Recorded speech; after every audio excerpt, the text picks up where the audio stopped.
Good morning, students. This is your English class. Today in this class, we are going to start chapter 9 in your English grammar book. So students, let's open page number 46 in your English grammar book. Now see on the top of the page, there is chapter 9. The topic is here, the gerund and the participle. So in this chapter, we are going to study in detail about the gerund and the participle. At first, we have to study about the gerund. Okay, so let's see what is a gerund.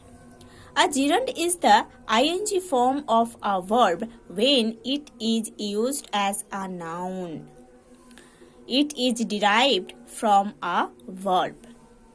एक gerund verb का ऐसा एक ing form होता है जो कि noun के हिसाब से सेंटेंस में यूज होती है. ठीक है, एक gerund वर्ब का ऐसा एक ing फॉर्म होता है जो कि किसी सेंटेंस में एज अ नाउन यूज होती है. And it is derived from a verb. और ये जो gerund है एक वर्ब से क्रिएट होता है. ठीक है, एक वर्ब के साथ ing ऐड होकर एक gerund बनता है. ठीक है, जो कि एज अ नाउन सेंटेंस में यूज होती है. ठीक है, the gerund is used in the following cases.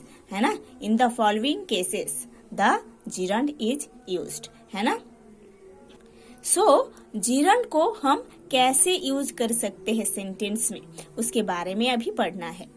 Number 1, subject to a verb. Okay, हम gerund को एक वर्ब का सब्जेक्ट के रूप से यूज कर सकते हैं.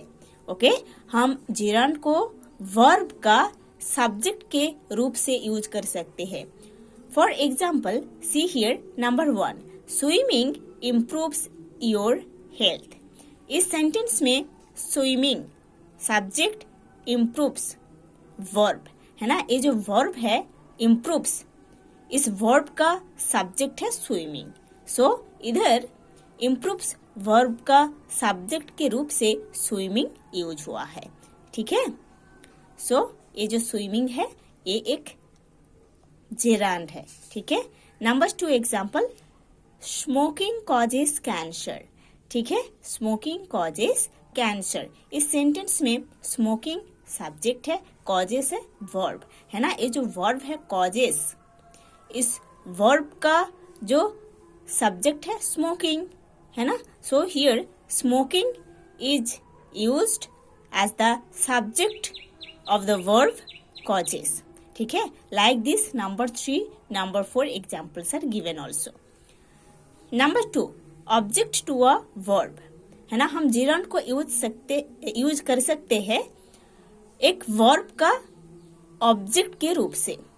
हम gerund को यूज कर सकते हैं एक verb का ऑब्जेक्ट के रूप से. Now see example number 1, I dislike smoking. है ना, इस सेंटेंस में subject I, verb dislike, smoking object. ठीक है, सो ये जो वर्ब है डिसलाइक, इस वर्ब का जो ऑब्जेक्ट है स्मोकिंग. है ना, ये जो स्मोकिंग है ऑब्जेक्ट, ये वर्ब डिसलाइक का ऑब्जेक्ट के रूप से यूज हुआ है स्मोकिंग. ठीक है, सो डिसलाइक वर्ब का ऑब्जेक्ट के रूप से यूज हुआ है स्मोकिंग. स्मोकिंग है gerund.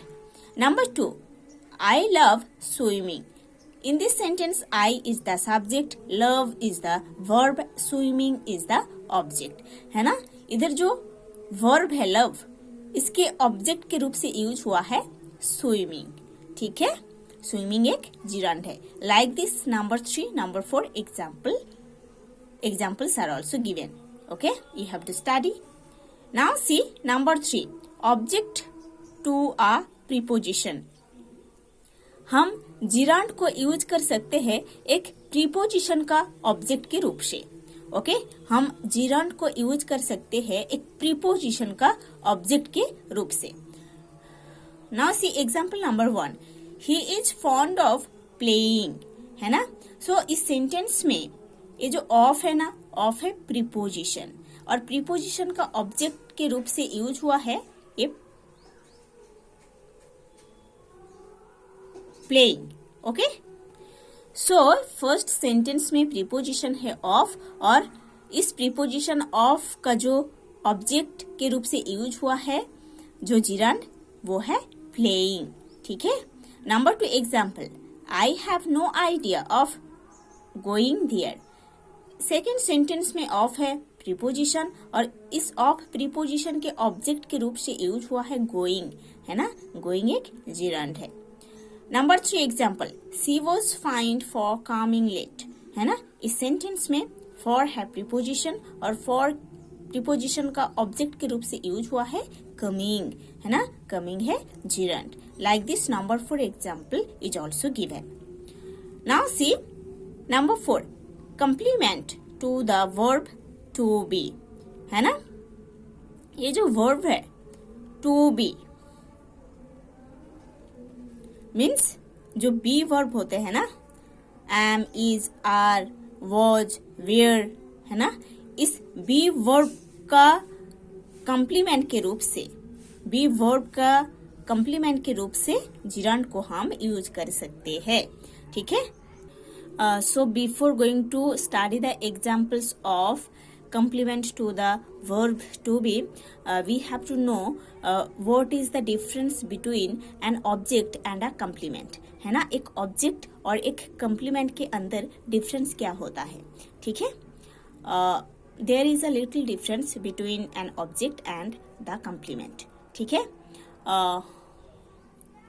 एक ऑब्जेक्ट, है ना, एक ऑब्जेक्ट एक नाउन और नाउन इक्विवेलेंट होते हैं। ठीक है, noun equivalent means same as noun. ठीक है, same as noun, equal as noun. ठीक है, एक ऑब्जेक्ट एक नाउन और नाउन इक्विवेलेंट होता है जो कि वर्ब का जो एक्शन है, रिजल्ट है ना, वर्ब का जो गोल है उसको फोकस करते हैं।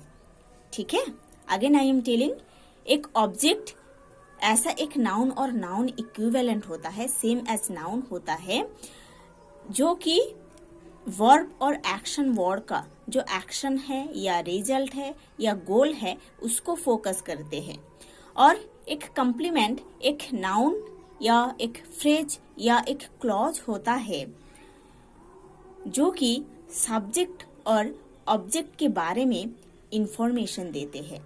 ठीक है, कंप्लीमेंट ऐसा एक नाउन या फ्रेज या क्लॉज होता है जो कि सब्जेक्ट और ऑब्जेक्ट के बारे में इंफॉर्मेशन देते हैं। ठीक है, this is the difference between object and complement. So see number 4, complement to the verb to be, है ना, बी वर्ब का जो कंप्लीमेंट, बी वर्ब का कंप्लीमेंट के रूप से हम जिरांड को यूज कर सकते हैं। Number 1 example, his only aim was winning, है ना। सो इस सेंटेंस में बी वर्ब जो है वो है वॉज और वॉज का कंप्लीमेंट पार्ट है विनिंग, है ना। So winning here is gerund. Number 2, his constant habit was sleeping, है ना। In this sentence be verb was और वॉज का जो कंप्लीमेंट है वो है sleeping. Sleeping is here gerund. ठीक है। Number 3, my favourite hobby is gardening.